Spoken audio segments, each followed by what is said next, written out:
Sekali lagi saya katakan kepada saudara, Al-Quran itu bukan kitab latah, ngambil kitabnya orang, seperti kitab lo.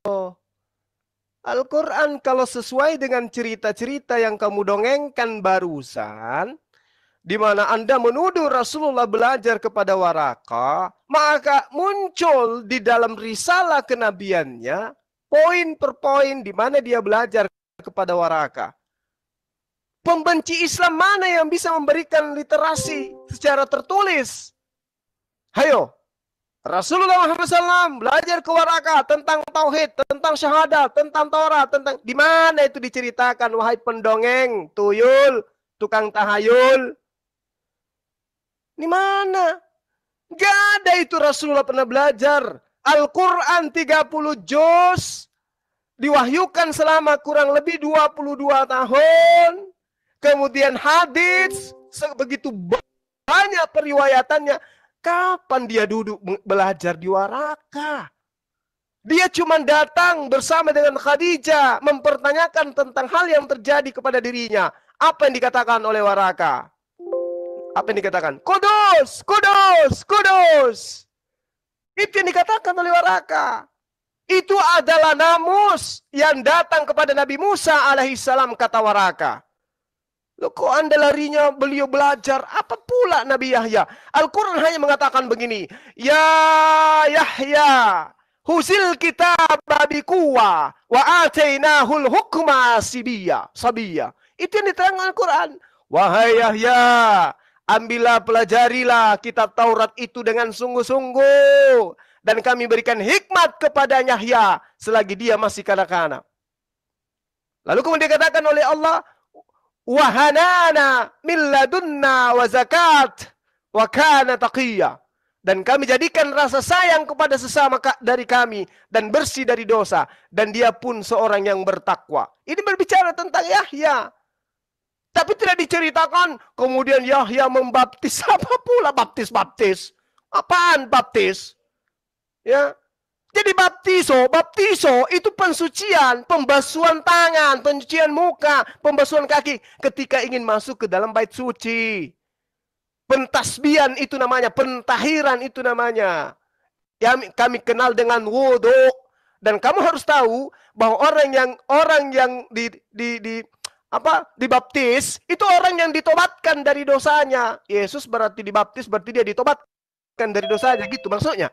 Dan ingat, sekali lagi saya katakan kepadamu, catat baik-baik. Yesus tidak pernah membaptis seorang manusia pun. Dia tidak pernah membaptis satu manusia pun di atas muka bumi ini. Jadi tidak perlu itu baptis. Yesus pun tidak pernah membaptis siapapun. Paham itu? Bahkan Paulus hanya membaptis 2 manusia. Ya, paham itu, pelajari supaya Anda tahu. Nah, kemudian ketika Anda berkhutbah tadi, Anda mengatakan bahwasanya saya tidak paham. Saya tidak ngerti tentang Yahya. Al-Quran itu dipelajari dari Waraka. Wow, keren kali Anda. Dapat ilmu dari mana pula ini penyesat satu ini?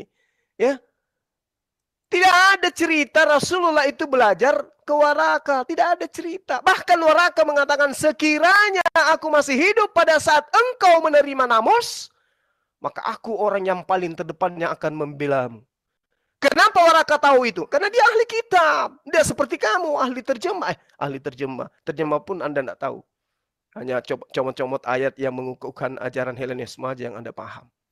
Waraka itu ngerti Ibrani, ngerti Yunani, ngerti Ibrani, ngerti Arab, ngerti bahasa-bahasa agama Samawi.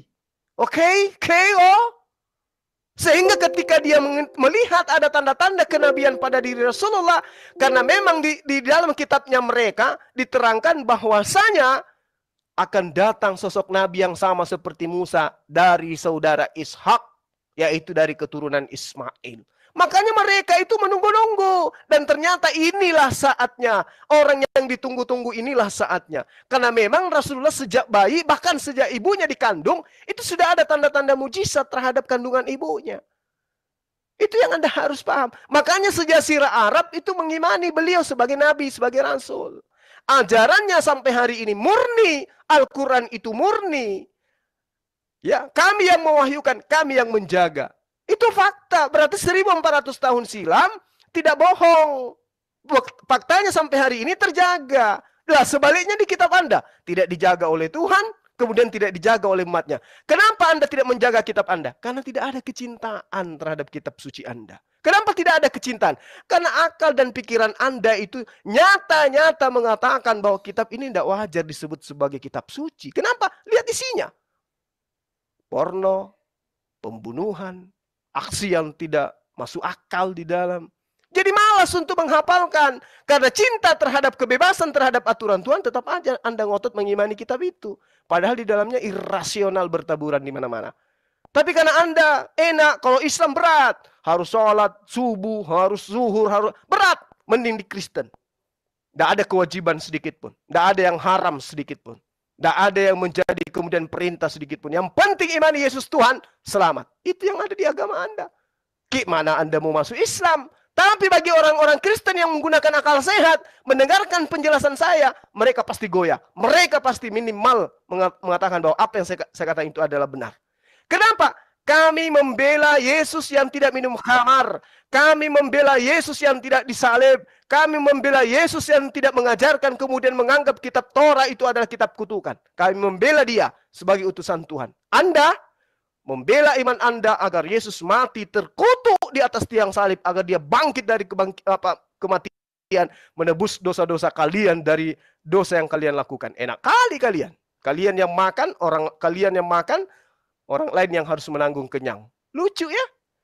Oke, oleh karena itu saya katakan kepada saudara, Al-Quran itu tidak pernah keliru.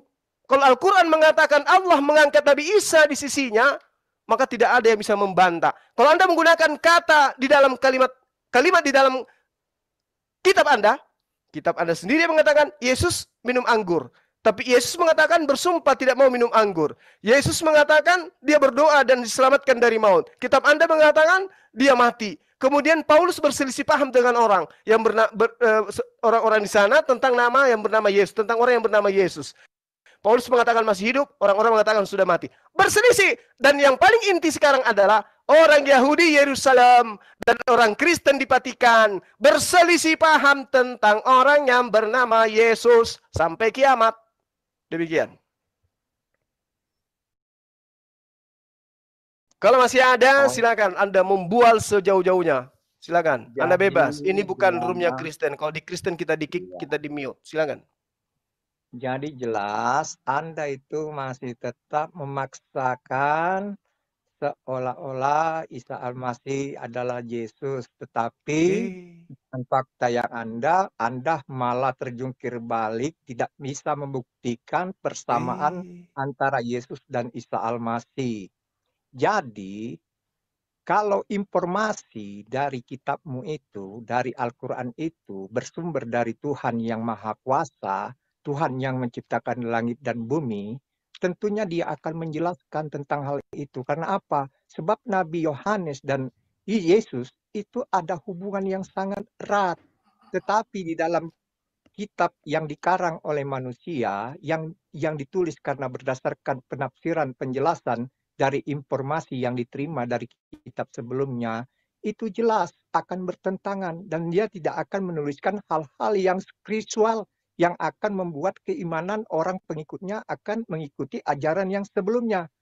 Secara logika, bahwa di dalam kitab Taurat itu dituliskan tentang penciptaan, tentang hal-hal asal muasalnya terjadinya segala sesuatu yang dari tidak ada menjadi ada. Itulah yang ada di dalam kitab Taurat. Taurat adalah perintah yang disampaikan kepada nabi-nabi sebelumnya dan itu dituliskan oleh Musa. Dan Musa lah yang mencatat dan membuat tulisan-tulisan tentang peristiwa itu sehingga disebutlah kitab Taurat.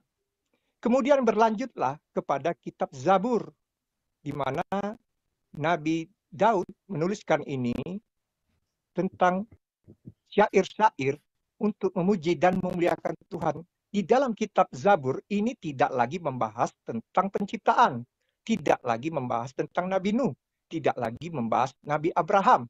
Tetapi apa yang telah dijanjikan, yang telah menjadi tradisi dan perintah di dalam Taurat, diakui di dalam kitab Zabur. Kemudian datanglah kitab ketiga, yaitu kitab yang ditulis berdasarkan tulisan-tulisan para rasul-rasul, murid-murid Yesus, yang menceritakan apa yang dikatakan oleh Yesus dan apa yang diperbuat oleh Yesus. Inilah kitab Injil, tidak menceritakan lagi tentang penciptaan, tidak menceritakan lagi tentang Abraham, tidak menceritakan lagi tentang Musa, tidak menceritakan lagi tentang Daud, tidak menceritakan yang sudah-sudah, tetapi ini adalah cerita tentang apa yang difirmankan oleh Yesus kepada bangsa Israel pada waktu itu. Nah, jelas 1, 2, 3 kitab ini mempunyai misi berbeda-beda. Tetapi lucunya ketika datang kitab yang mengaku kitab paling sempurna dari ketiga kitab ini, yang lucunya itu apa? Dia menuliskan tentang isinya Taurat, yaitu tentang penciptaan, tentang Nabi Musa, tentang Nabi Nuh, tentang Nabi Abraham, tentang Nabi Ishak. Ini yang berfirman ini wartawankah atau Tuhan? Kenapa Tuhan harus menyampaikan cerita yang sudah ada di dalam kitab sebelumnya? Coba Anda pikirkan dengan logika. Kenapa Tuhan harus capek-capek menyuruh malaikat ya yang bernama Namus tadi? Entah Namus ini, entah bahasa dari mana, ini saya kurang tahu juga ini. Cuman diyakini itu Namus, bukan Jibril ya, Namus. Nah, Namus ini dikatakan memberikan informasi, padahal cukup dengan mendengar penjelasan Waraka bin Naufal, maka akan diketahui bagaimana asal-muasal bumi diciptakan, bagaimana asal-muasal Nabi Musa, bagaimana asal-muasal Nabi Abraham, beserta anaknya Ishak dan Ismail, berapa istrinya. Itu ada semua di dalam kitab. Tidak mungkin Tuhan menyuruh malaikat hanya untuk menceritakan cerita yang sudah pernah terjadi di masa sebelumnya. Sudah saya katakan, ketiga kitab itu berbeda-beda isinya. Taurat tentang penciptaan, Zabur tentang syair-syair memuji Tuhan. Ketiga, yaitu kabar baik yang disampaikan oleh Yesus. Tetapi di dalam Al-Quranmu ternyata apa yang ada di dalam tiga kitab ini direkon kembali menjadi suatu kitab yang seolah-olah datangnya dari Tuhan. Capek Tuhan berfirman untuk orang Arab. Capek Tuhan menyuruh malaikat datang ke Arab. Kalau hanya untuk menyampaikan cerita yang sudah ada. Tetapi kalau seandainya Al-Quran itu menyampaikan hal-hal yang baru, hal-hal yang baru, yang tidak lagi ada di dalam tiga kitabnya, saya akan meyakini bahwa kitab itu datang dari Tuhan. Karena apa? Tuhan datang ke Arab itu untuk menyampaikan informasi terbaru. Informasi terbaru. Karena apa? Tiga kitab sebelumnya itu berasal dari dia.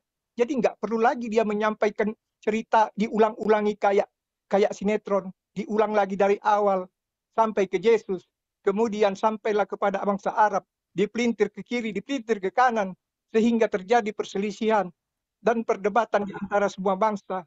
Apa yang dikatakan di dalam ketiga kitab itu, kemudian di dalam Al-Quran menjadi beda. Karena apa?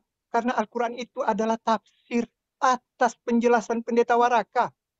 Makanya isinya bisa setipis itu. Karena apa? Karena dia mengambil saripati, mengambil intisari. Dia tidak bisa menceritakan kronologis kejadian yang sesungguhnya.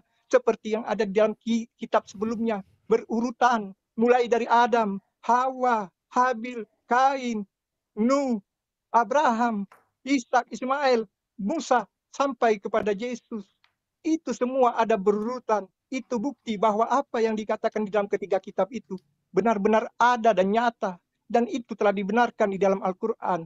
Tetapi sebagian lagi adalah kesalah tafsiran Muhammad dalam menafsirkan apa yang dijelaskan Waraka.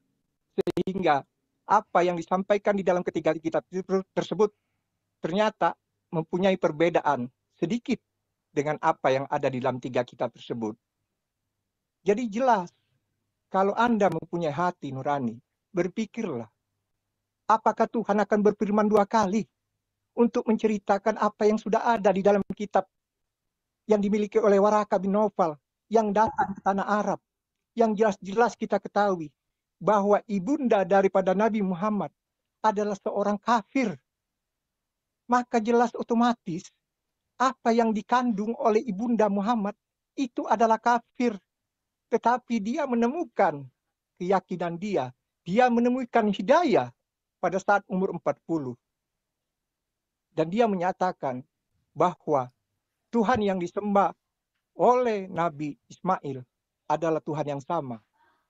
Jadi jelas, kita harus memakai akal dan pikiran. Tuhan itu tidak pernah akan berfirman dua kali. Tidak mungkin Tuhan itu berfirman berulang-ulang untuk menceritakan sesuatu yang telah ada di dalam kitab-kitab sebelumnya. Anda pikirkan. Nah, jika kitab itu memang datang untuk menyampaikan hal yang terbaru, peraturan yang terbaru, atau dia menggugat ketika kitab itu, ataukah dia menggenapi ketika kitab itu yang harus dikatakan oleh Al-Quran, bahwa dia datang untuk menggenapi apa yang telah dikatakan di dalam Taurat, Zabur, dan Injil. Tapi fakta yang ada, Al-Quran malah tidak menggenapi, malah membuat pertentangan. Pertanyaannya udah jelas bahwa Tuhan yang di dalam ketiga kitab itu berbeda dengan di dalam kitab Al-Quran. Karena apa? Karena di dalam Al-Quran menentang atas pernyataan ketiga kitab sebelumnya. Silakan dibantah.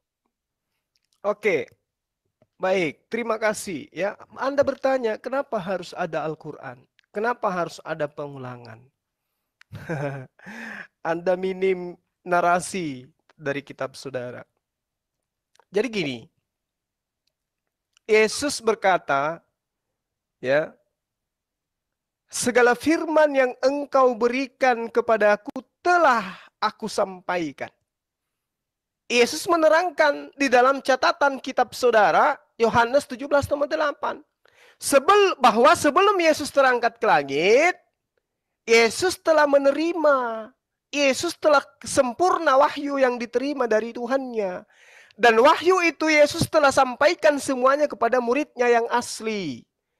Segala firman yang engkau berikan kepadaku telah aku sampaikan. Telah aku sampaikan. Bukan akan aku sampaikan. Tapi dikatakan, telah aku sampaikan.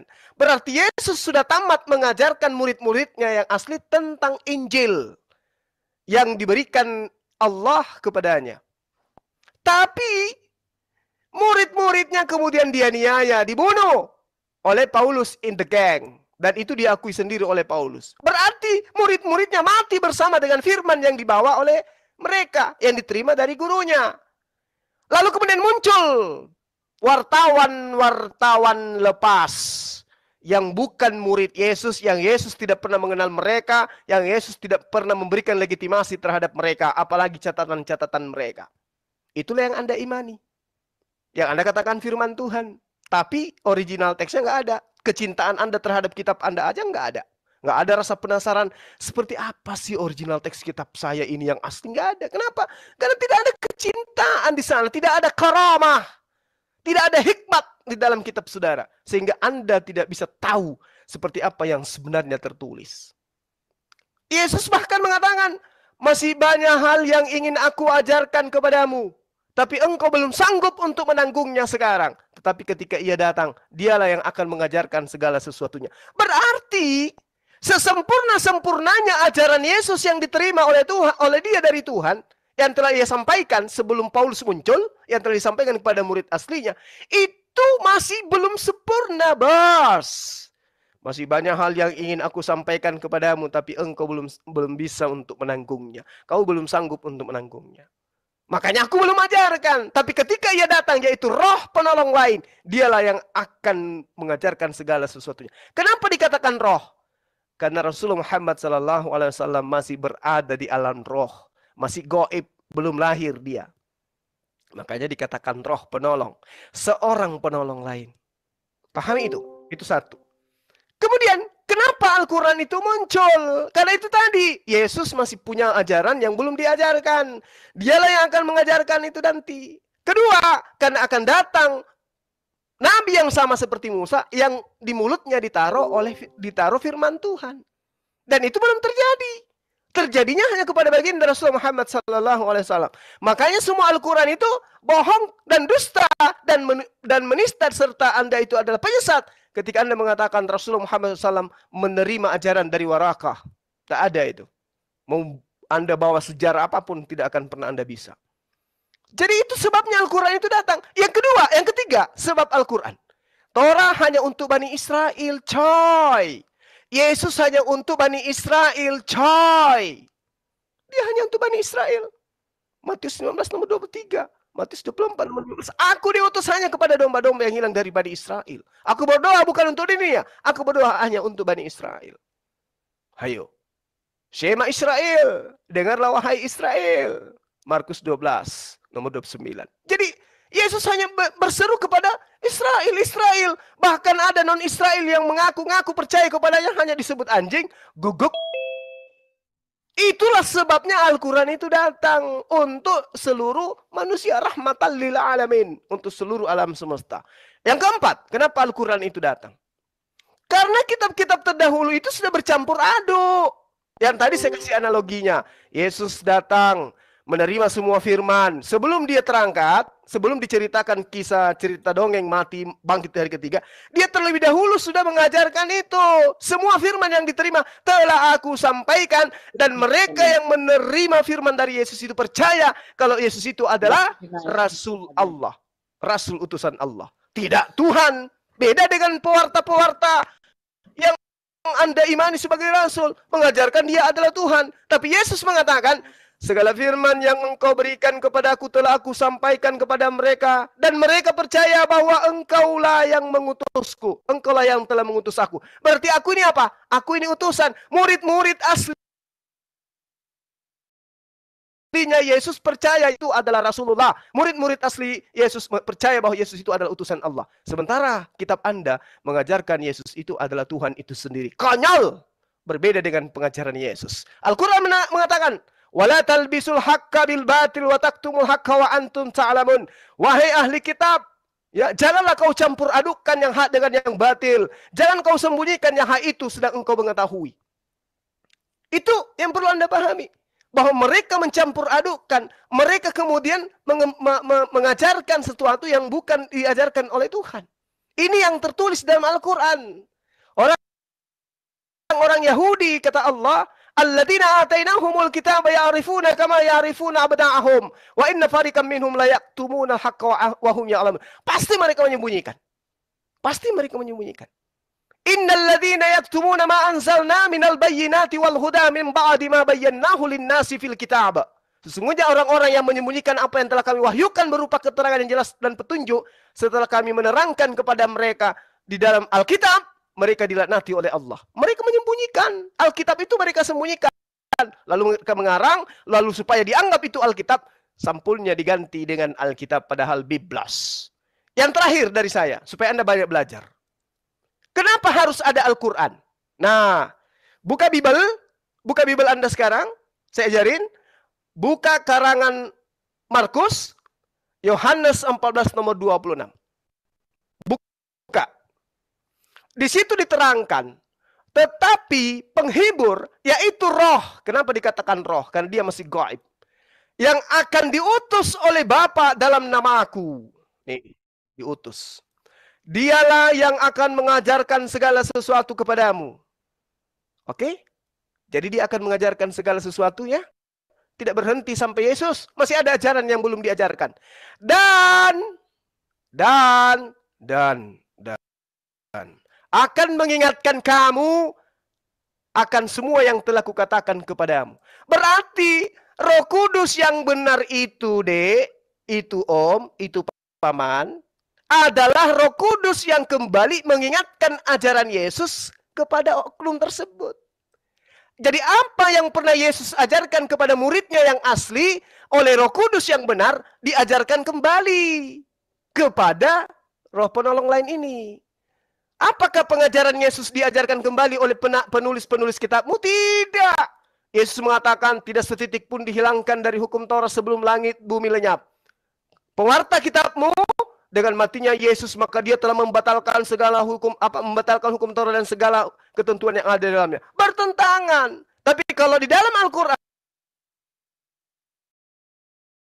bos, dalam wa iskalallahu ya Isa bin Maryam a'anta qulta linnas takhizuni wa ummi ilaini min dunillah qala subhanaka ma yakunu li an aqula ma laysa li bihaqq. Ya. Apakah engkau pernah mengajarkan kepada manusia untuk menyembah dirimu? Nabi Isa mengatakan, Maha suci engkau ya Allah. Aku tidak berkata-kata dari diriku kecuali apa yang bukan hakku, kecuali aku tidak berkata sesuatu yang bukan hakku. Yang aku katakan adalah apa yang diperintahkan untuk aku katakan. Berkesesuaian dengan perkataan Yesus dalam Yohanes 12 nomor 49. Aku tidak berkata-kata dari diriku sendiri. Apa yang aku katakan adalah apa yang diperintahkan Tuhanku untuk aku katakan. Berarti oknum tersebut, kata Yesus, akan mengingatkan kamu akan semua yang telah kukatakan kepadamu.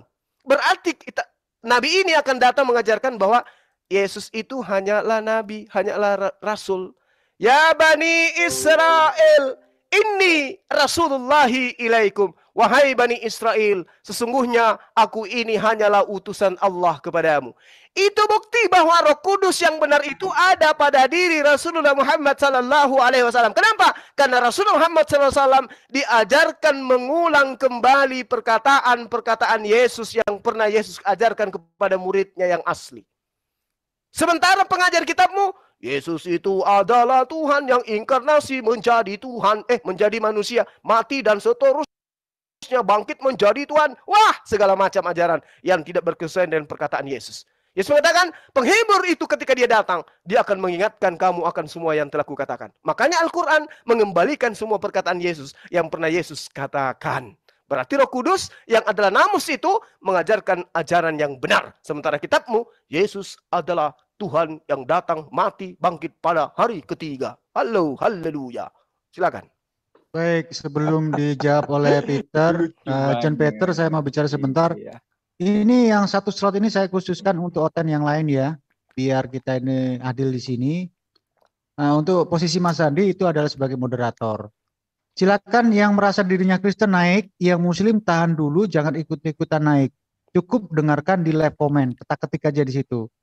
Yang satu slot saya khususkan untuk Oten yang lain. Silakan Oten yang lain. Silakan untuk request bisa saya naikkan ke atas ya untuk yang Oten. Yuk dilanjut Peter. Tadi katanya usus tanya dengan Juma.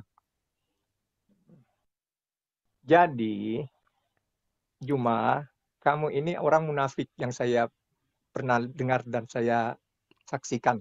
Mengapa saya katakan Anda orang munafik? Karena Anda ini tidak meyakini kitab kami, tetapi Anda membawa ayat-ayat yang ada di dalam Biblos untuk membenarkan Muhammadmu. Jadi ini adalah ciri orang munafik. Di sisi lain orang munafik itu tidak mengakui. Kemudian di sisi lain dia akan memakai ayat-ayat yang tidak diyakininya untuk membenarkan keyakinannya.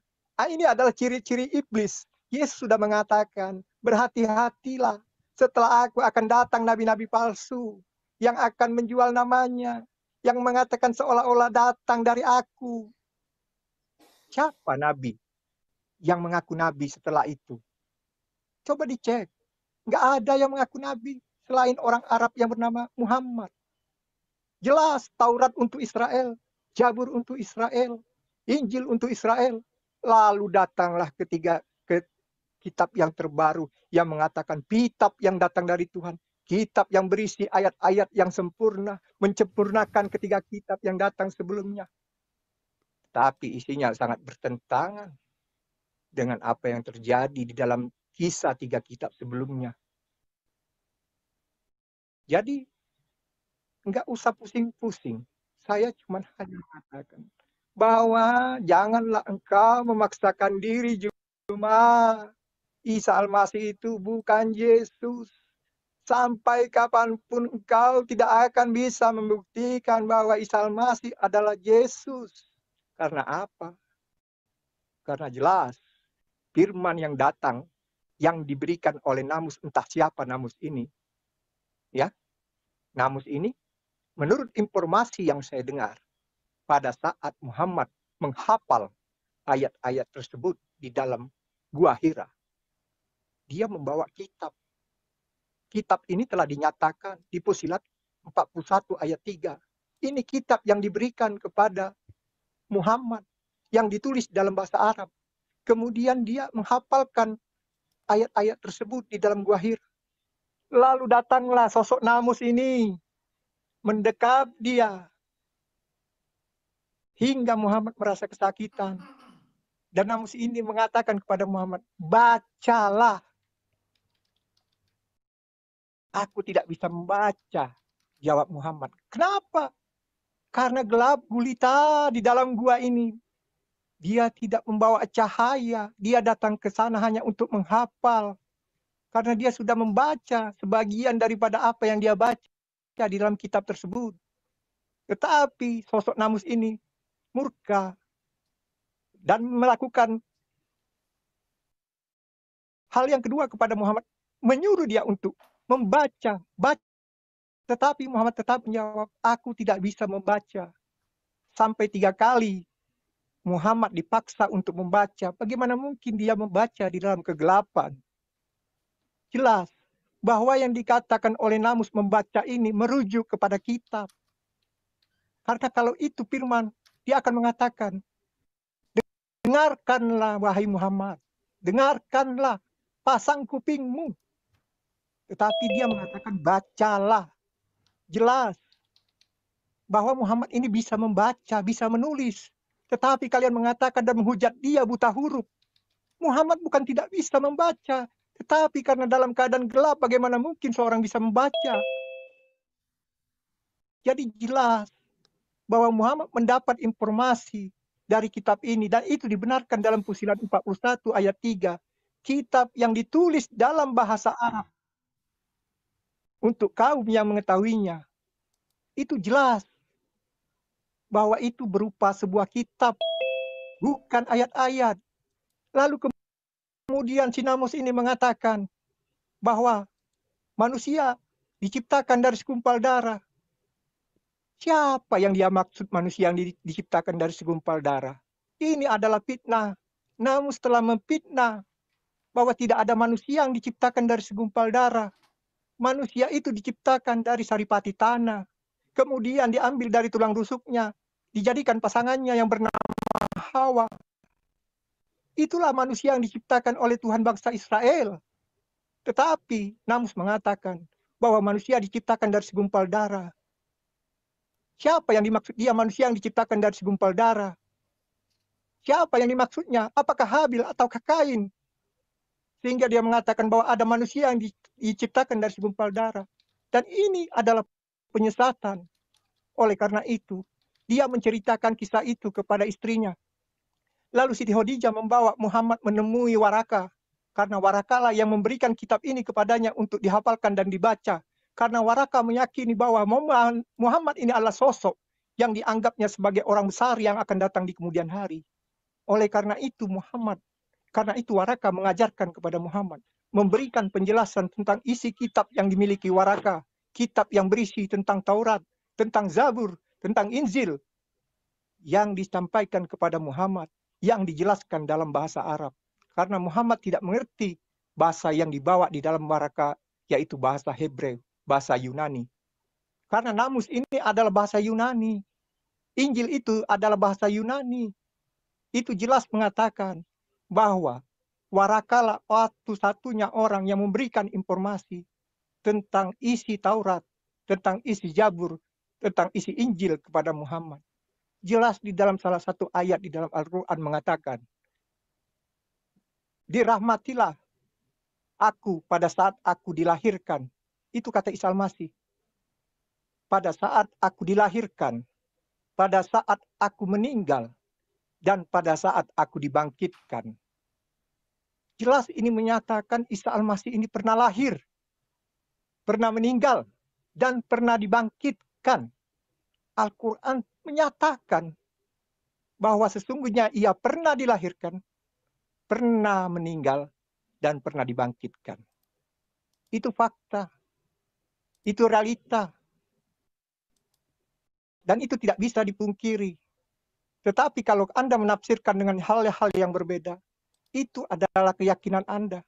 Karena Tuhan Yesus telah mengatakan bahwa setelah dia akan datang roh penolong, roh kudus, bukan orang, roh. Ingat, yang akan datang itu roh, bukan orang. Karena akan ada datang setelah aku, nabi-nabi palsu. Coba, Anda lihat siapakah nabi setelah Yesus, setelah Nabi Yohanes, Nabi Yahya? Tidak ada yang mengaku nabi. Jika ada dia mengaku nabi, maka dia adalah nabi palsu. Tuhan telah mengatakan, orang yang telah dia tunjuk, orang yang dipilih dia untuk menyabarkan kabar gembira ini, dia tidak akan mati. Dia tidak akan dipatuk ular. Dia tidak akan mempan diracun. Dan dia akan menyembuhkan segala orang sakit. Pertanyaannya, apakah Muhammad ini termasuk orang yang dimaksud? Apakah Muhammad pernah menyembuhkan orang sakit dengan tangannya? Tidak. Lalu, ketiga di ayat di dalam Alkitab mengatakan bahwa orang ini akan tidak mempan akan racun. Ternyata apa yang terjadi? Muhammad meninggal itu karena racun kaibar 4 tahun sebelumnya yang akhirnya merenggut nyawanya. Berarti Muhammad termasuk orang yang tidak dipilih karena dia tidak mempan terhadap racun. Dan Muhammad bukan orang yang dipilih karena tidak satu pun orang Arab yang terbukti pernah disebutkan oleh kita tangannya. ganti formasinya aja Jadi ya biar demikian, penonton Pak. tidak ngantuk. Karena kalau dibiarkan begini ini sama aja dengan ceramah di gereja, penonton pada ngantuk, pada ketiduran semua ini. Jadi Untuk itu saya kita formatnya langsung TikTok aja Mas Juma, supaya biar kita mempersingkat waktu aja. Iya, TikTok dulu. Itu aja lah, kalau kayak begini Oke. kan ceramah Saya ambil jadinya, moderator. ngantuk jadinya. Iya. Penonton pada kecewa ini Baik, Pak. soalnya. Ya langsung Baik, Mas Pak Andi Jul. di handle untuk langsung TikTok Cek aja. cek. Iya. TikTok sekarang topiknya Yohanes 16, 12, 15. Sekarang masih dengan masuk akal, Nah, tapi kalau nggak masuk di ada akal, kata seorang ya. Kalau nggak salah ada kata seorang. Silakan Banyuma. Apakah seorang ini adalah manusia atau Roh Kudus? Banyuma dulu baru Pak John. Ya, Kok TikTok aja sebelum Banyuma, silakan. dilanjut, saya harapkan untuk jarang menyerang personal ya, seperti goblok dan lain sebagainya jangan. Itu langsung saya kick dari sini. Iya. Ya. Saya Syarat tanggapi pakai dulu adab. Bang yang tadi baru masuk TikTok. Iya. Oke. Iya. Jadi gini, hujatan-hujatan Anda itu terhadap Rasulullah itu karena Anda yang buta. Beliau nggak buta. Meski dalam kegelapan dia melihat. Buktinya beliau menjabarkan segala aspek kehidupan manusia melalui Al-Quran. Lah kitab Anda. Apa yang Anda bisa uraikan dari kitab Anda bersama dengan sains? Matahari belum ada, siang malam sudah ada. Gugur di situ. Yesaya 29 nomor 12, dan apabila kitab itu diberikan kepada seorang yang tidak dapat membaca dengan mengatakan baiklah baca ini, maka ia akan mengatakan aku tidak dapat membaca. Ini nubuatan. Siapa yang menggenapi itu? Ada. Tunjukkan kepada saya. Tak akan pernah Anda sanggup untuk mengatakan itu. Kenapa dikatakan kitab? Karena kelak wahyu yang datang itu akan berupa kitab. Zalikal kitabu la raiba fihi hudal lil muttaqin. Di situ dikatakan kitab. Meskipun Al-Quran belum berbentuk kitab. Makanya belajar bahasa Arab supaya Anda paham apa maksud daripada Al-Quran. Kemudian di dalam Ulangan 18 nomor 18, seorang nabi akan kubangkitkan bagi mereka di antara saudara mereka sama seperti engkau Musa. Aku akan menaruh firmanku dalam mulutnya. Berarti orang ini harus didikte. Kenapa harus didikte? Karena ditaruh di mulutnya itu firman Tuhan. Aku akan menaruh firmanku dalam mulutnya. Jadi apa yang ada dari mulutku berpindah ke mulutnya.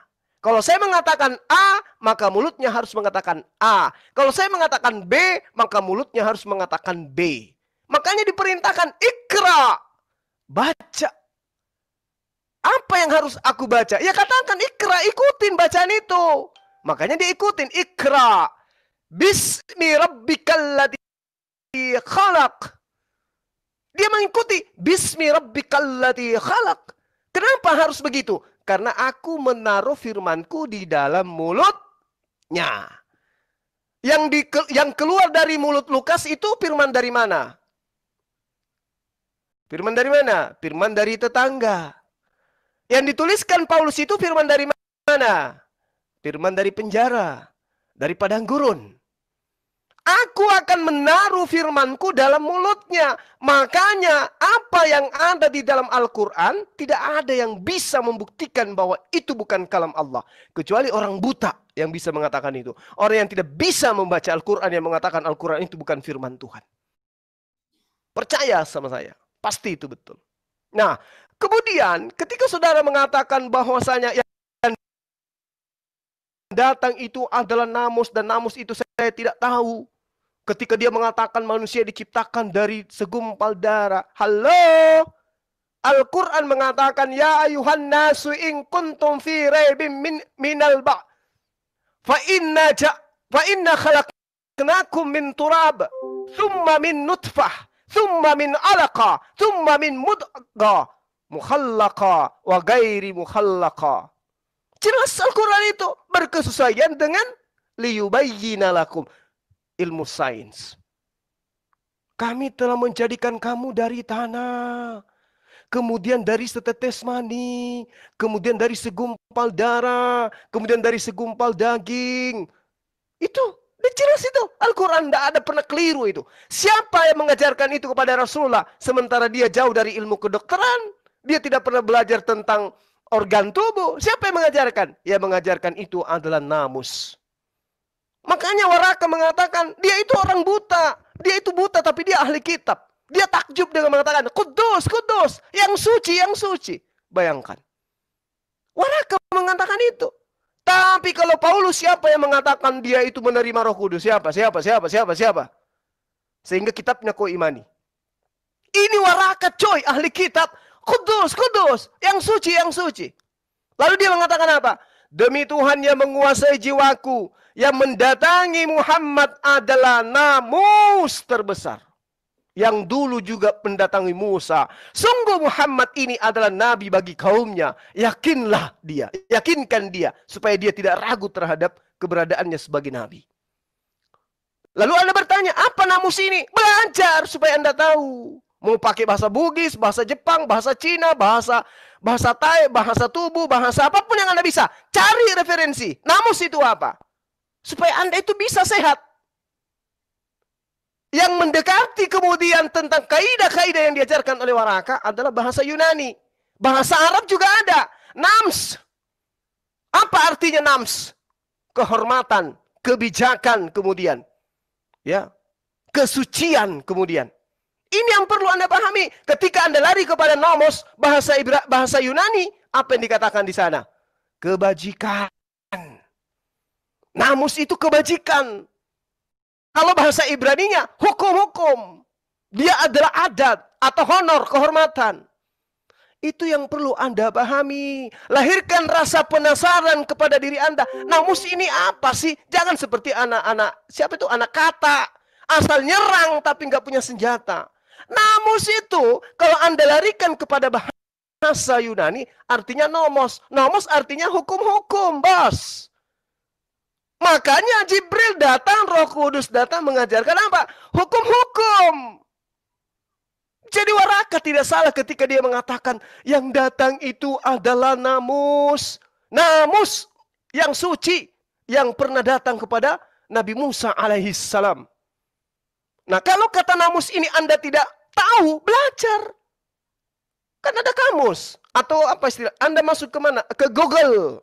Tanya sana. Namus itu apa? Tanya Google supaya Anda tahu. Namus itu apa ya? Belajar di situ. Namus itu dalam bahasa sehari-hari orang-orang yang belajar tentang bahasa Yunani dikatakan sebagai pneuma.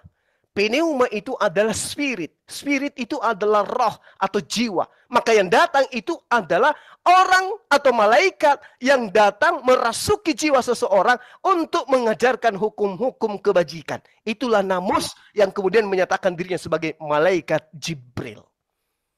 Nah, kalau ini ditanya kepada saudara, apa yang merasuki Lukas? Kok bisa menulis setebal itu? Roh Kudus, mana pembuktiannya? Siapa yang mengatakan itu rupanya? Apa gunanya Roh Kudus? Kan ada Yesus di tengah-tengah mereka. Karena Yesus mengatakan, aku telah menyampaikan segala firman yang engkau berikan kepadaku. Berarti yang mengajar bukan Roh Kudus. Yang mengajar kudu wajib hukumnya Yesus. Kalau Roh Kudus itu nanti Tapi ketika yang berhak itu datang, yang sama seperti Nabi Musa, yang di mulutnya ditaruh firman Tuhan. Itu baru Roh Kudus datang. Makanya Al-Quran tadi saya katakan kepada saudara, Qul nassalahu ruhul qudusi min rabbika bil haqqa.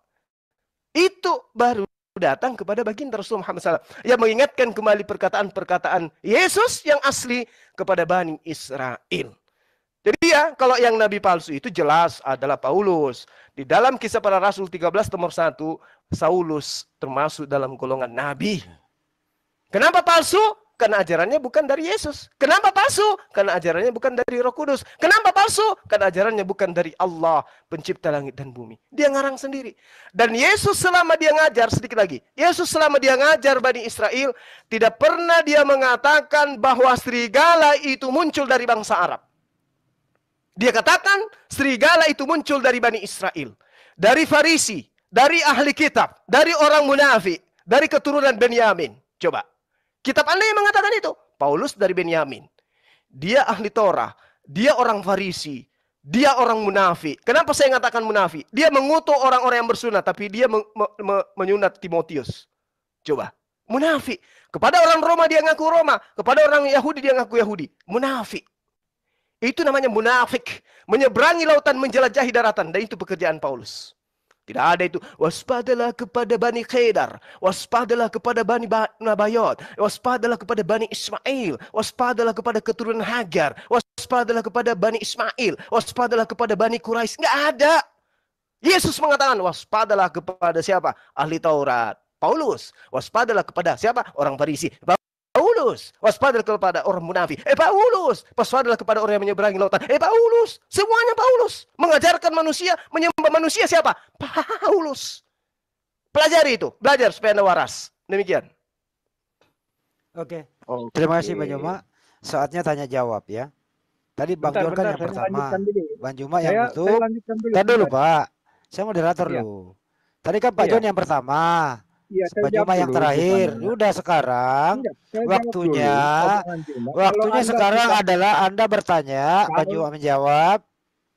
Waktunya sekarang Anda bertanya, Bang Juma menjawab. Habis itu Bang Juma bertanya, Anda menjawab. Oke?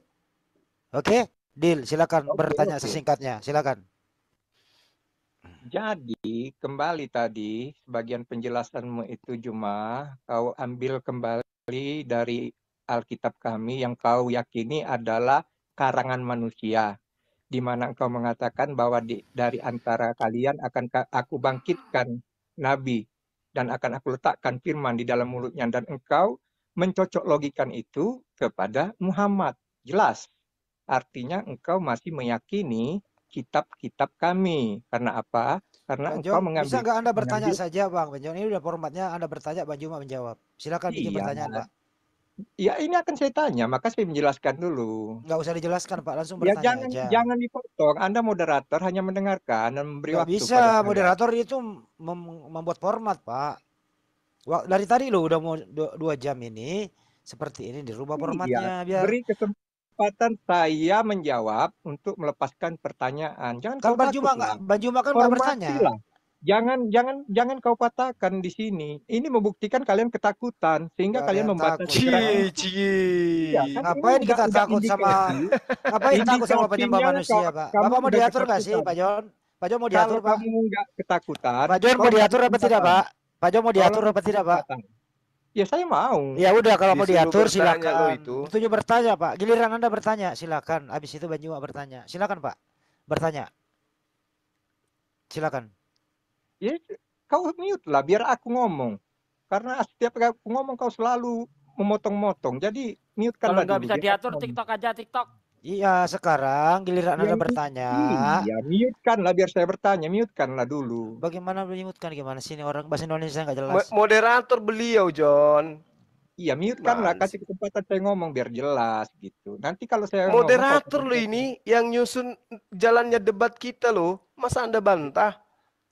Oke, kalau kau membuat tema baru, bukan tema baru, Pak. Takutan dia ditanya ini Bang Andi kayaknya. Di akhir sesi ini tanya jawab, Pak. Yang singkat. Ini sesi catur. Silakan Bapak buat pertanyaan, Bang Juma menjawab. Habis Bang Juma menjawab, boleh Bapak sanggah. Habis itu Bang Juma kembali bertanya. Anda menjawab, Bang Juma menyanggah. Gitu loh, Udah. Pak. Jadi yang Itu saya silakan. tanyakan, Ya, silakan. yang saya tanyakan adalah siapa saksi yang melihat Muhammad bicara dengan Jibril? Oke. Itu aja Oke, pertanyaannya, Pak. itu aja dulu. Yang Oke, murah-murah baik. aja dulu. Oke, silakan. Dijawab Bang Juma. Iya, baik. Yang menjadi saksi ketika malaikat Jibril itu datang kepada baginda Rasulullah Muhammad sallallahu alaihi wasallam adalah Allah Subhanahu wa taala. Karena Yesus mengatakan di dalam Yohanes 8 nomor 17 nomor 18 19 ada dua saksi sah, yaitu aku dan juga Bapakku yang ada di surga. Ini juga berlaku. Nah, ketika Anda mengatakan, kenapa Anda mengambil kitab kami? Katanya kitab kami itu sudah bercampur, sudah dikeliru. Al-Quran mengatakan bahwa orang-orang terdahulu itu mencampur adukkan. Tidak memalsukan dalam arti kata ada yang asli kemudian dipotokopi, fotokopi ini adalah palsu. Tidak begitu. Dicampur adukkan antara ajaran Tuhan dan ajaran orang-orang yang menginginkan apa yang terjadi terhadap pembaca kitabnya. Ini Al-Quran yang mengatakan, wala talbisul haqqa bil batil wa taktumul haqqa wa antum ta'lamun. Mencampur adukkan kemudian. Dan ini memang begitu adanya. Ya, memang begitu adanya. Terbukti ajaran Yesus itu bercampur aduk di dalam kitab saudara. Bercampur aduk. Lalu Al-Quran mengatakan, innal ladzina yaktumuna ma anzalna minal bayyinati wal huda min ba'di bayyanahu linnasi fil kitab. Ulaika yal'anuhumullah wa yal'anuhumul la'inun. Sesungguhnya orang-orang yang menyembunyikan apa yang telah kami wahyukan berupa keterangan-terangan yang jelas dan berupa petunjuk kepada mereka. Setelah mereka kami terangkan kepadanya tentang manusia di dalam Alkitab. Mereka itu dilaknati oleh Allah. Innal ladzina yaktumuna ma anzalallahu minal kitabi wa yashtaru bi thamanan qalila. Sesungguhnya orang-orang menyembunyikan apa yang diwahyukan oleh Allah, yaitu Alkitab, dan menjualnya dengan harga yang sedikit, harga yang murah. Mereka itu sebenarnya tidak memakan, tidak menelan ke dalam perut mereka, melainkan api neraka. Ini loh yang diterangkan oleh Al-Quran. Jadi kalau saya masih menggunakan data di dalam kitab saudara, bukan untuk menguatkan iman saya, bukan. Iman saya udah kuat. Tapi semata-mata untuk menyadarkan saudara. Itu bukti Anda adalah musuh terberat Anda adalah kitab saudara sendiri. Namun, saya sudah jelaskan kepada saudara. Apalagi yang Anda ingin tahu. Yang menjadi saksi, Allah. Yang menjadi saksi di antara mereka berdua. Pembuktiannya kemudian bisa dibuktikan sekarang. Kalau Al-Quran itu salah karena tidak dibuktikan oleh manusia ketika datang ke dalam gua Hira, tidak ada orang ngintip di situ, nggak ada yang menyaksikan, maka lihat apa yang ditorehkan oleh Al-Quranul Karim. Satu aja yang sederhana aja. Mereka orang Yahudi mencampur adukan kebenaran. Mereka orang Yahudi mencampur adukan kebenaran. Mereka menyembunyikan kebenaran. Nah sekarang apakah kitab Anda yang asli ada? Anda bisa tunjukkan atau disembunyikan? Kalau Anda mengatakan, ada di museum ini, ada museum. Tidak ada itu bos. Disembunyikan. Sebagaimana Al-Quran terangkan. Innal ladzina yaktumuna ma anzalna bayyinati wal huda min ba'di ma bayyana linnas. Itu disembunyikan. Demikian. Silakan Pak John, boleh Anda membantah sekali. Habis Anda mengkanter ini, Bang Juma yang bertanya. Silakan. Jadi udah jelas ya.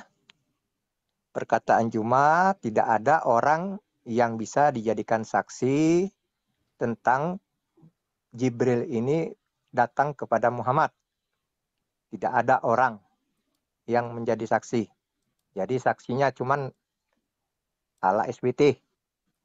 Jadi tidak ada orang yang memang melihat bahwa itu sungguh-sungguh benar terjadi. Ya, sah-sah saja kalau dia menyatakan bahwa saya juga pernah mendapat firman dari Tuhan yang saksinya adalah Tuhan itu sendiri. Karena itu bisa saya pakai dalil bahwa saya mendapat firman yang menyatakan itu datang dari Tuhan. Karena apa? Karena tidak ada satupun pembuktian yang menyatakan bahwa itu firman itu memang datang dari malaikat. Karena kalau dia datang dari malaikat, sesungguhnya, maka dia akan bisa melakukan hal-hal yang mustahil dilakukan oleh manusia. Seperti memberikan kesembuhan kepada orang sakit, membuat mujizat, yang seperti dilakukan oleh nabi-nabi sebelumnya. Ya, saya pun menggarami air laut dan membakar matahari. Itu menurut saya. Anda boleh percaya, boleh tidak. Jadi jelas bahwa kesaksian orang-orang yang melihat Jibril bertemu dengan Muhammad adalah jong. Dan Oke, yang baik. bersaksi adalah Allah Subhanahu wa Ta'ala. Oke, Ya, silakan Anda imani itu. baik. Terima Nah, kasih saya Pak John. memberikan formalin. Oke, Anda siap untuk ditanya ya. Bang Juma silakan Bang Juma yang bertanya. Oke. Baik. Saya ingin bertanya kepada saudara. Di dalam kitab saudara, Yohanes 11, ya, nomor 38. Yesus masuk ke dalam kubur dan berdoa di dalam goa. Pertanyaan saya, siapa saksi melihat Yesus berdoa di dalam goa? Jawab. Silakan dijawab, Pak. Sederhana pertanyaannya. Berdasarkan data di Bible. Yohanes 11:38. Silakan dijawab Pak John, siapa saksinya? Monggo. Ayat berapa tadi? Biar saya buka. Yohanes 11:38. Yohanes 11 ayat 38. Tilu salapan. Maka masgullah pula hati Yesus. Lalu ia pergi ke kubur itu. Kubur itu adalah sebuah gua yang ditutup dengan batu. Kata Yesus, angkat batu itu, Marta. Angkat batu itu, Marta. Saudara orang yang meninggal itu berkata kepadanya, Tuhan, ia sudah berbau, sebab sudah 4 hari ia mati. Jawab Yesus, bukan sudah kukatakan kepadamu, jikalau engkau percaya, engkau akan melihat kemuliaan Allah. Jadi jelas di situ, saksi itu ada yang bernama Marta. Dan murid-murid Yesus pun ikut menjadi saksi pada saat itu. Oke? Itu jawabannya Pak. Marta ya. Marta sama murid Yesus yang menjadi saksi ya. Ya, betul. Baik, silakan banyak Pak di kantor. Jadi di dalam kitab saudara itu dikatakan, lalu ia pergi ke kubur itu. Kubur itu adalah sebuah goa yang ditutup dengan batu. Yang Anda maksud angkat batu itu adalah batu yang menutupi pintu goa. Yang saya tanya, siapa saksi di dalam goa? Yesus berdoa. Kalau ngangkat batu, yes, saya pun tahu. Anda belum baca, saya udah hafal. Yang saya tanya, ketika Yesus di dalam goa kuburan itu berdoa di dalamnya, siapa yang menjadi saksinya? Kalau ngangkat batu sih iya emang, Marta. Tapi yang melihat dia berdoa di dalam goa yang menyaksikan dia itu siapa? Ada enggak? Kalau cuma ngangkat batu ya memang. Kan setelahnya nanti Lazarus itu dipanggil.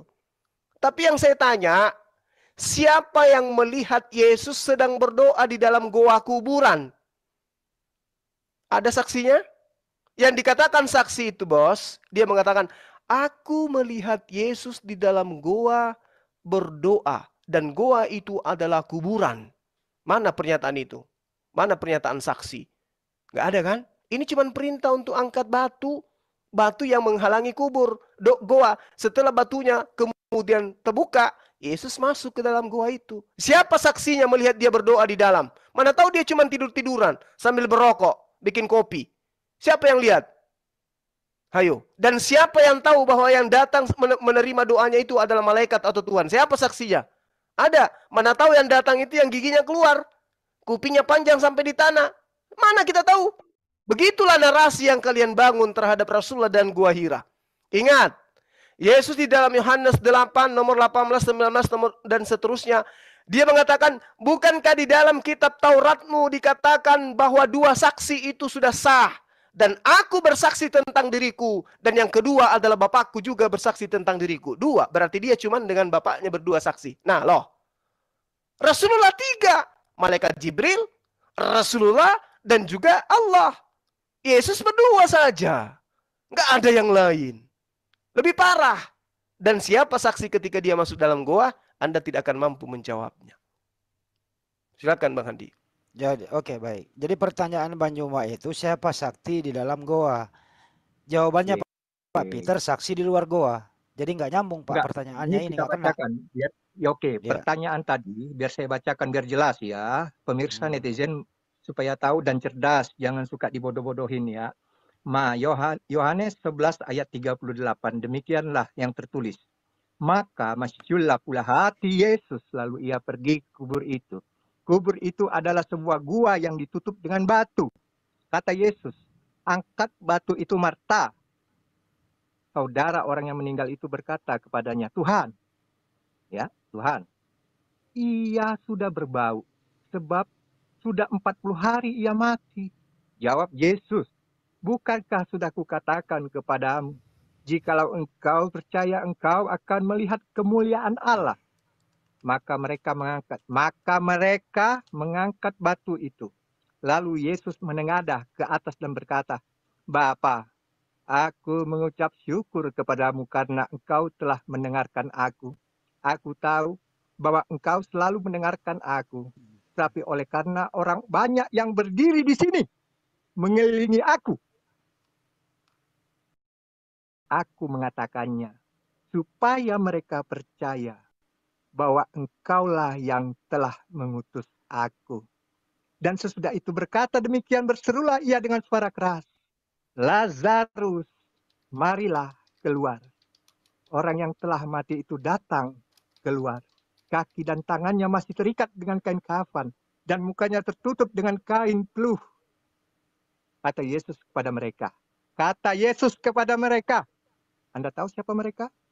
Mereka adalah murid-murid Yesus dan saudara daripada orang mati itu. Bukalah kain-kain itu dan biarkanlah ia pergi. Jadi jelas bahwa dia telah menunjukkan mukjizat di hadapan orang banyak, kepada mereka murid-muridnya, kepada mereka saudara daripada orang yang mati yang bernama Lazarus itu. Inilah kenyataan Suma yang tidak bisa kau pungkiri. Sungguh menyedihkan. Pak Jon, saksinya orang apa mayat Pak? Pas saksinya Pak Jon di dalam itu orang apa mayat atau roh? Yang saksi itu adalah mereka yang telah mengangkat batu, yang telah membuka kain-kain penutup pada Lazarus. Waktu Yesus berdoa Pak, waktu Yesus berdoa itu saksinya mayat atau roh atau manusia Pak? Oke, ini baca biar kau dengar, biar jangan lagi kau bertanya. Ya. Maka mereka mengangkat batu itu. Maka mereka, bukan siapa mayat mereka? ya, yang mereka mengangkat batu ini murid Yesus dan keluarga si Lazarus. Lalu kasihkan lagi Juma. Ya, silakan Pak Juma di kantor. Lalu Yesus menengadah ke atas dan berkata, Bapa, aku mengucap syukur kepadamu karena engkau telah memperdengarkan aku. Aku tahu bahwa engkau selalu mendengarkan aku. Tetapi oleh karena orang banyak yang berdiri di sini mengelilingi aku. Jelas pada saat dia berdoa itu ternyata orang banyak mengelilingi Yesus.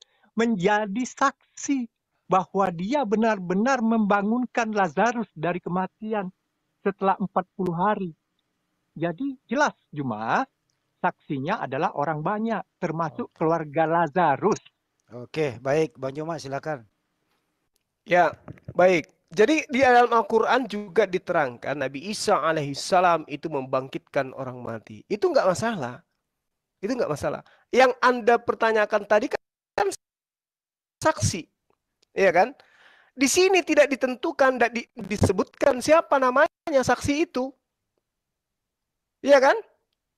Siapa yang melihat saksi-saksi ini tidak disebutkan. Anda hanya mengatakan banyak orang. Kan begitu. Lalu kemudian ketika Anda mengatakan ini Anda mengatakan ini adalah data yang keliru terhadap saya. Karena ada banyak saksi yang mengatakan melihat Yesus itu memerintahkan Lazarus bangkit dari kubur. Lalu bagaimana dengan yang mengatakan dirinya dia mundur ke tempat-tempat yang sunyi dan berdoa? Pertanyaan yang sama. Siapa yang melihat Yesus di tempat-tempat sunyi? Siapa saksinya?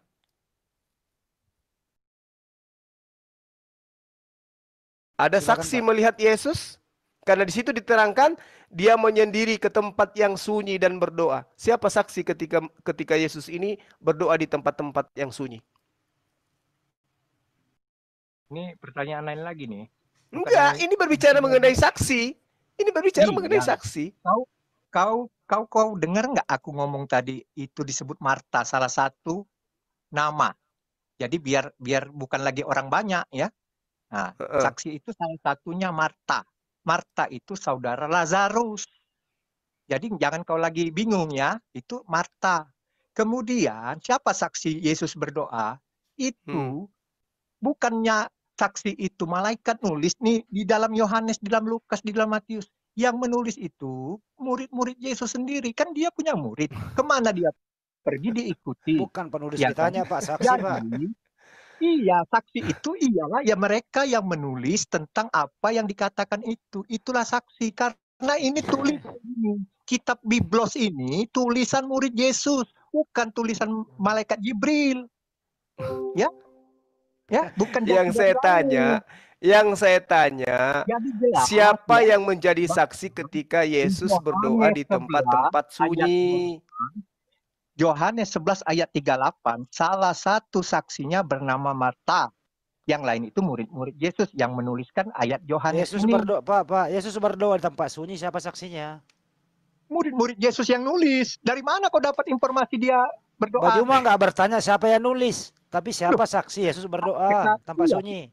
Di mana? Di ayat mana sekarang Juma menemukan ayat itu? Kalau Ada dia banyak. mengatakan di Matius, maka Matiuslah yang menuliskan itu. Kalau dia mengatakan di Lukas, Lukaslah yang menuliskan itu. Lukas bukan murid Yesus dan Lukas tidak pernah bertemu Yesus. Jangan dibantah. Yang penting kau menanyakan saksi. Saya nggak boleh dibantah.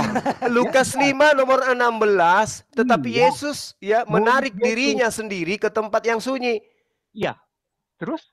Menyendiri di sana. Iya, terus siapa? Dari mana kamu tahu informasi itu? Dia menyendiri itu. Nah, ini justru ini yang saya tanya. Dari siapa ini? Katanya menyendiri. Itulah kesaksian murid Yesus. Bukan ya, menyendiri atau bersama dengan penulis? Jawab. Iya, jelas.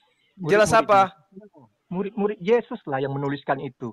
Kemana iya, murid siapa pula murid? Lukas bukan muridnya. Sekarang saya tanya, ketika kitab Anda mengatakan bahwasanya ada saksi, ini kitab Anda mengatakan Yesus menyendiri. Berarti tidak ada seorang pun di antara dia yang menemani Yesus. Seorang diri dia di tempat yang sepi.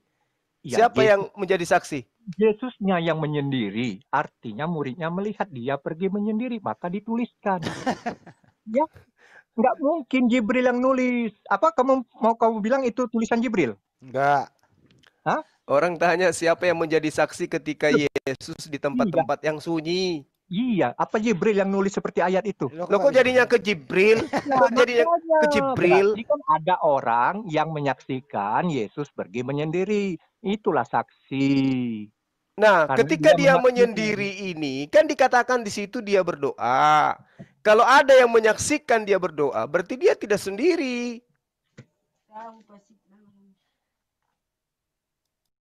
Cuma Lukas, Pak, pernah ketemu Yesus menulis. Muter-muter kau kalau nanya saksi. Muter siapa, gitu. Pak? Jadi jelas ya bahwa saksi ini adalah orang yang bersaksi melihat apa yang diperbuat Yesus, apa yang dikatakan Yesus itu adalah murid-muridnya. Jadi bukan Jibril kayak Al-Quran. Jadi Lukas, Pak John, jadi Lukas melihat Yesus berdoa ya Pak ya? Lukas melihat Yesus berdoa. Ya murid Yesus lah, itu dituliskan di dalam Enggak, Lukas. saya tanya dulu Pak. dituliskan. Artinya Lukas melihat Yesus berdoa, betul apa betul? Sekarang saya cukup menjawab bahwa apa yang Gimana sih nggak mau dilakukan dijawab? Yesus itu disaksikan oleh murid Yesus. Iya, Oke? pertanyaannya Bang Iya, Juma, sudah. apakah Lukas Sudah saya melihat jawab. Yesus Jangan, berdoa? Anda nggak perlu lagi membahas. Yang dipertanyakan ini tentang saksi, bukan Enggak, namanya. apakah Lukas melihat Yesus Loh, berdoa? yang bertanya ini kok jadi Enggak, moderator? moderator Buat apa sih? tegas. Suruh Moderator Juma yang nanya. pertegas. Suruh Juma yang nanya juga. Jangan Memang kau. Mbak Juma menanya gitu tadi. Suruh Apakah Juma yang Lukas? nanya, bukan Ya silakan kau. Mbak Juma. Jadi Enggak mau dia harusnya kan gantian dimoderatorin. aku yang nanya. Ini sekarang Iya. gilirannya. Gitu. Sesuai dengan urutan seharusnya Ya, saya yang lanjut. balik Ya. nanya. Ya. Jadi bukan lagi balik bertanya. Ya, silakan. Konsekuen dong. Sesuai Ya, dengan silakan Pak. omongan. Iya, ya silakan. Jadi sekarang saya bertanya. Bapak tidur. Ya, silakan. Silakan bertanya Jadi, ya, giliran Anda, silakan. aku rasa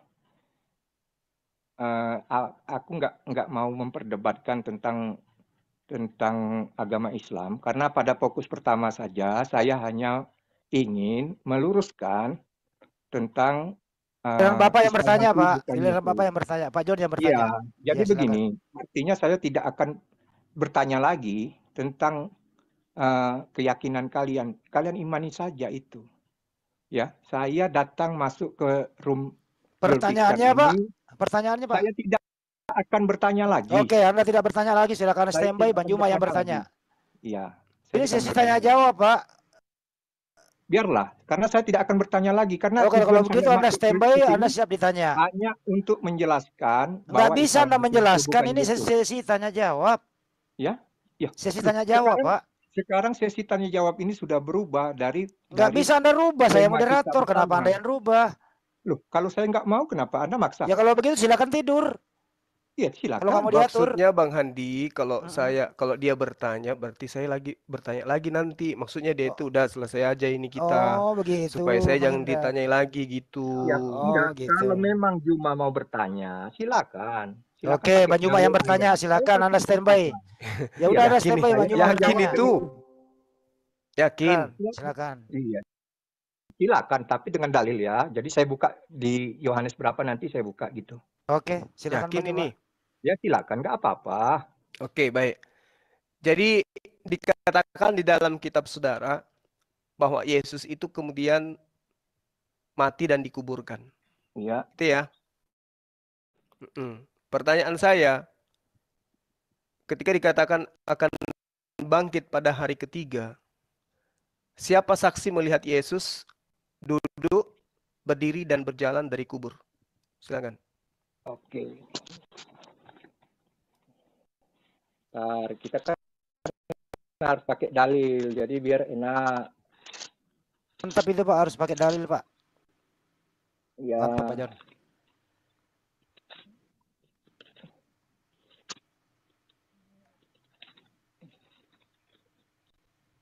Siapa saksi yang melihat Yesus berjalan ya Bang Juma ya tadi ya? Duduk, kan dia dibaringkan tuh di dalam goa. Ya kan? Dia dibaringkan di dalam goa, setelah baring kan langsung, tidak mungkin langsung berdiri, kecuali kalau memang dia hantu. Dia pasti duduk dulu, lalu berdiri, lalu jalan. Tidak mungkin tidak berdiri langsung jalan, Bang. Kenapa nggak ditanya aja sekalian siapa saksi yang memberi baju kepada Yesus waktu dalam kubur? Ini kebangkitan Yesus itu ada tertulis di Matius 28 ayat 1 dan 10, kemudian di Markus 16 ayat 1 dan 8, Yohanes 20 ayat 1 dan 10, dan Lukas 24 ayat 1 sampai ayat 12. Akan saya bacakan, demikian yang tertulis. Dan pada hari Sabat mereka beristirahat menurut hukum Taurat. Tetapi pagi-pagi benar pada hari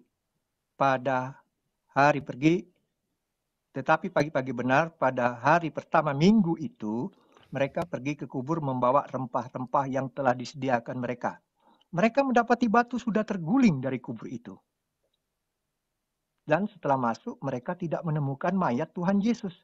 Sementara mereka berdiri termangu-mangu. Karena hal itu, tiba-tiba ada 2 orang berdiri dekat mereka memakai pakaian yang berkilau-kilauan. Mereka sangat ketakutan dan menundukkan kepala. Tetapi kedua orang itu berkata kepada mereka, "Mengapa kamu mencari dia yang hidup di antara orang mati? Mengapa kamu mencari dia yang hidup di antara orang mati? Mengapa kamu mencari dia yang hidup di antara orang mati? Ia tidak ada di sini. Ia telah bangkit. Ia tidak ada di sini. Ia telah bangkit. Ia tidak ada di sini. Ia telah bangkit." Jadi bukan dibangkitkan.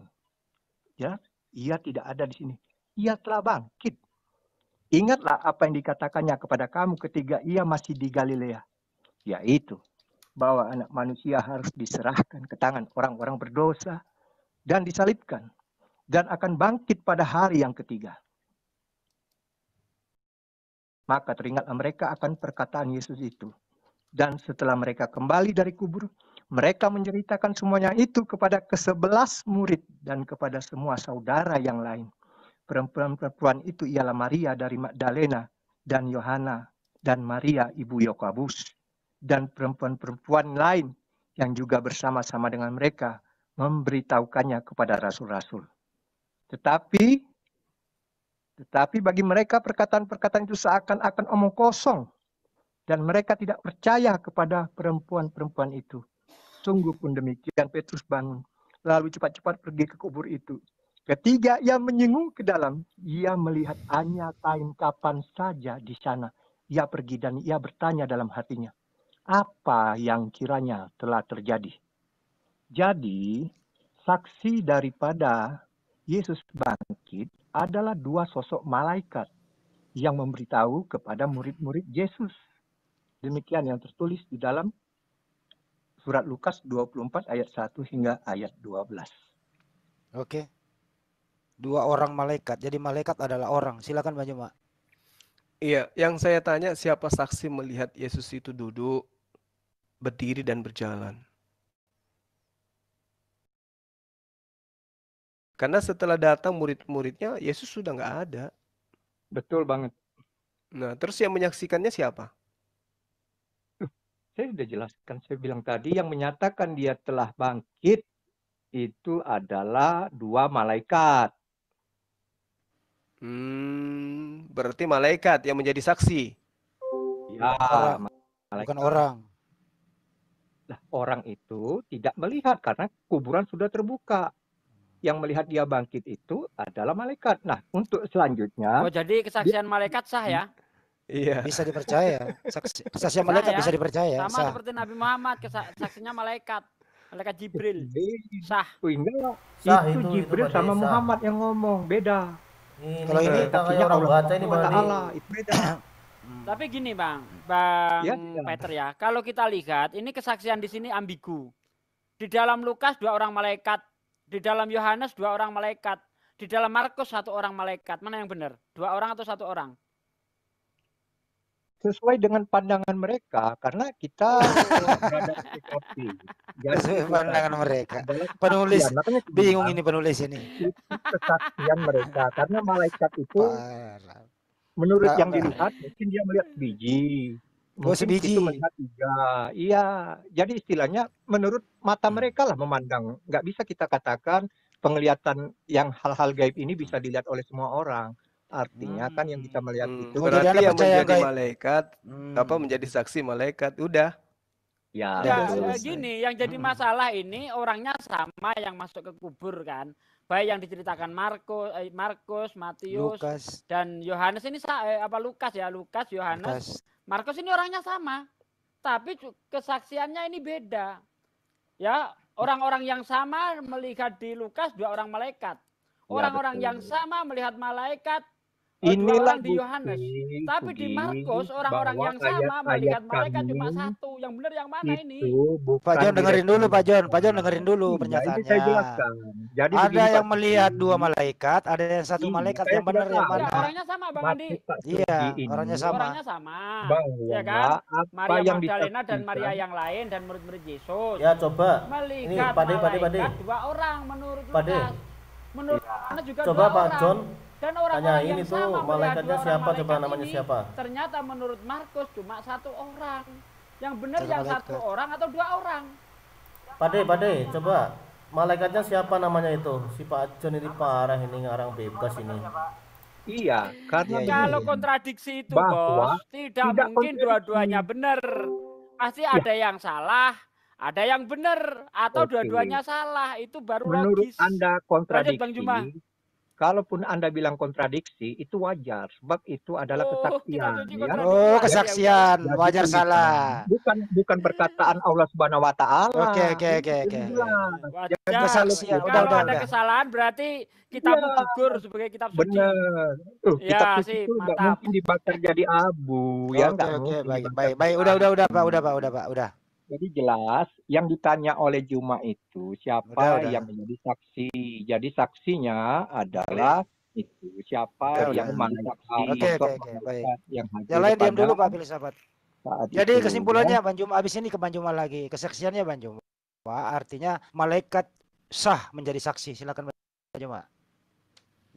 Iya, jadi ketika kemudian disaksikan oleh malaikat, ya layaknya Rasulullah Muhammad SAW disaksikan sendiri oleh malaikat Jibril, kemudian disampaikan kepada baginda Rasulullah Muhammad SAW. Yang menyaksikan di sini adalah Maria. Tapi sayangnya catatan Maria nggak ada. Haruslah saksi yang menulis. Tapi kenapa yang menulis justru Lukas? Sementara Lukas tidak ada di sana sebagai saksi. Siapa yang membisikkan Lukas cerita ini? Oke. Silakan Pak John dijawab. Ya, Siapa yang membisikkan saya Lukas akan sehingga sapa Lukas dulu, menulis? Bentar, Mas Andi. Yang sebelum dijawab ini saya mau menyapa ini Muslim apa Kristen ini? Filsafat Suaranya Pak Jun. Kemerusuk suaranya Bang Jul. Kalau begini ini Pak Jun. disapa dulu ini siapa ini? Filsafat logika sederhana nih, Muslim apa Kristen? Filsafat Muslim Kristen, Pak. Halo, assalamualaikum warahmatullahi wabarakatuh. Oh ya, kalau Muslim turun dulu, kalau Muslim turun dulu ya. Enggak gini Bang, saya mau bertanya karena saya nggak bisa, ntar dulu Bang, lain formatnya nanti, sebentar ya, sebentar, nanti momennya hilang nih, Jadi pertanyaannya, diulang pertanyaannya ya, siapa yang membisiki Lukas menulis Pak dalam kejadian ini Pak John? Silakan Pak John. Yang membisikkan.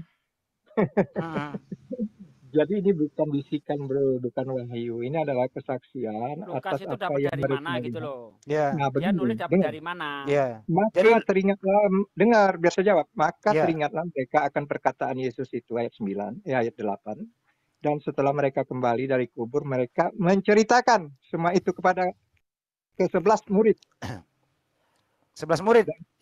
Ya, dengar dulu, jangan dulu kau potong. Dan setelah mereka kembali dari kubur, mereka menceritakan semuanya itu kepada ke-11 murid dan kepada semua saudara yang lain ya.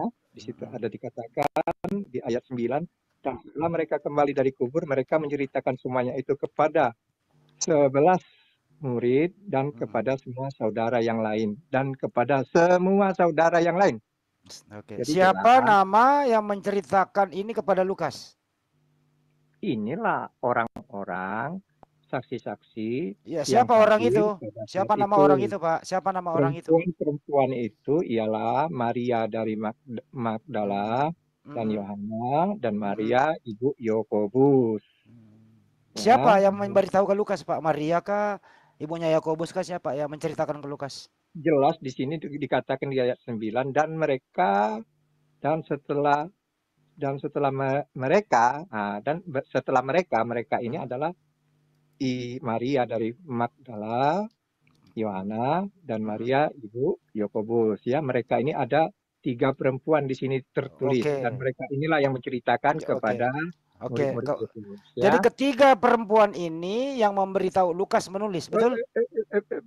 Kasih Bang Juma ngomong, kau hanya moderator. Baik. Jadi ketiga perempuan ini yang jadi silakan Pak Juma, silakan. Ketiga perempuan. Jadi gini, Rasulullah Muhammad SAW itu menerima pemberitaan dari malaikat. Sama seperti Maria menerima pemberitaan dari malaikat. Bedanya yang menceritakan tentang hal yang terjadi terhadap Rasulullah dan juga malaikat Jibril itu adalah pelaku sendiri. Rasulullah sendiri yang menyampaikan kepada murid-muridnya, kepada sahabatnya kemudian. Nah, sekarang malaikat menyampaikan kepada Maria. Satu oknum aja dulu. Maria menerima pemberitaan dari malaikat. Berarti yang nabi di sini Maria. Maria. Harusnya pemberitaan dari malaikat ini langsung ke penulis kitabnya. Itu yang perlu dipahami. Atau pemberita daripada yang diterima dari malaikat. Karena malaikat menyatakan diri kepada Maria, maka Maria ialah yang nabi. Lalu kemudian cerita disusun oleh Lukas. Lukas menulisnya berdasarkan atas penyelidikan. Berarti Maria tidak ada yang menyaksikan berbicara kepada Lukas. Harusnya Maria ini bikin kajian. Murid-murid Maria menulis surat ini. Tapi kan Lukas bukan murid Maria. Lukas juga bukan muridnya Yesus. Yang jadi tanya besar ini adalah, Lukas ini benarkah menerima dari Maria? Kalau benar menerima dari Maria, berarti Maria yang menerima firman. Melalui perantaraan malaikat. Dialah yang memberitakan kemudian cerita ini kepada Yesus, kepada Maria. Pertanyaannya, benarkah demikian? Adakah saksi yang melihat Maria berbicara kepada Lukas? Berarti pemberitaan yang dituliskan oleh Lukas tidak berasal dari mulutnya Yesus. Maka di awal tadi saya mengatakan bahwasanya Yesus mengatakan segala firman yang engkau berikan kepadaku telah aku sampaikan kepada mereka. Berarti berita ini bukan lagi firman Tuhan. Yang kau tanya ini apa? Sebentar, sebelum dijawab kita sapa dulu ini John itu Muslim apa Kristen ini. Shalom. Oh Kristen, ya silakan dilanjut. Berita yang Anda tuliskan tentang Yesus ini bahwa dia tidak ada lagi di pembaringan, dikubur di goa. Dia sudah keluar dari goa karena sudah tidak ada lagi di sana. Malaikat kemudian menjadi saksi menurut saudara kan? Iya betul. Malaikat ini memberitakan berita ini kepada Maria. Cerita ini dituliskan oleh Lukas. Pertanyaannya, dari mana Lukas tahu? Kan sudah saya bilang tadi bahwa ketiga orang ini menceritakan kepada ke-11 muridnya dan semua orang. Ya. Nah, jadi ini viral. Kalau berita ini viral kepada semua orang, termasuk kepada Juma juga sampai ke viral. Udah viral dia beritanya di situ. Jadi viral. Iya viral. Oke, jadi viral. Jadi berita yang viral ini ketika dituliskan oleh orang-orang, maka itu adalah firman Tuhan. Itu kisah Bang Suma. Nah, berarti ini bukan firman. Ini bukan firman itu Tuhan. Kisah. Iya, betul. Ini kisah, betul. Ini kisah. Ini bukan firman Tuhan. Ini dia penjelasan ya, di ayat 11. Oh, penjelasan sesuai dengan apa yang sebentar Pak John, sebentar akan omong kosong dan mereka tidak percaya kepada perempuan-perempuan itu. Jelas intapan perkataan itu seakan-akan omong kosong dan mereka tidak percaya kepada perempuan-perempuan itu. Itu udah ada penjelasan. Ini kedudukannya firman Tuhan atau bukan? Loh, kamu bisa bedakan firman Tuhan dengan kronologi suatu peristiwa? Pak Jonto sebentar Pak Jonto. Biar dulu dia berdua Pak. Nanti Anda sama saya kalau mau. Sebentar Pak. Biar enggak. Ini kedudukannya cerita yang dituliskan oleh Lukas ini firman Tuhan atau bukan? Firman Tuhan di dalam Alkitab kami itu apa yang dikatakan Yesus, apa yang diperbuat Yesus itu adalah firman-Nya. Nah, jadi yang keluar dari mulut Yesus seperti mengutuk pohon ara itu adalah firman. Jadi berarti yang ini bukan firman Tuhan ya? Kalau itu jelas kronologis suatu peristiwa terjadinya firman itu. Iya, maksud saya ini bukan firman Tuhan kan? Jelas bukan. Bukan. Mantap. Bukan. Berarti kitab Anda bercampur dengan yang bukan firman Tuhan. Benar, itu kan benar. Udah. Jujur. Oke. Dengarkan itu ya teman-teman. Jangan lagi ada yang mengatakan bahwa kitabnya teman Kristen itu adalah murni firman Tuhan. Diakui sendiri bahwa kitabnya bercampur dengan berita-berita orang yang berita viral. Berita viral. Yang tertulis demikian Bang Suma. Yang tertulis demikian. Jadi nggak bisa tambah-tambah Bang. Demikian. Jadi saya nggak pernah mengatakan demikian firman Tuhan, kecuali Yesus yang berkata, aku akan mengatakan demikian firman Tuhan, karena itu perkataan Yesus. Tetapi kalau pada hari Sabat mereka beristirahat menurut hukum Taurat, itu yang tertulis. Saya tidak mengatakan itu firman Tuhan. Karena ini adalah kronologi sebuah peristiwa. Kali ini kita acungi jempol Pak John, jujur Pak Banjuma, jujur dia. Itu faktanya. Makanya kalian itu jangan suka menyesatkan. Silakan. Kok menyesat? Yang menyesatkan itu yang mengajarkan kitab Anda firman Tuhan. Anda sendiri mengatakan tidak semuanya firman Tuhan. Jadi yang mengatakan kayak Sofiatul mengatakan bahwa firman kitab kami adalah firman Tuhan seluruhnya, berarti dia menyesatkan.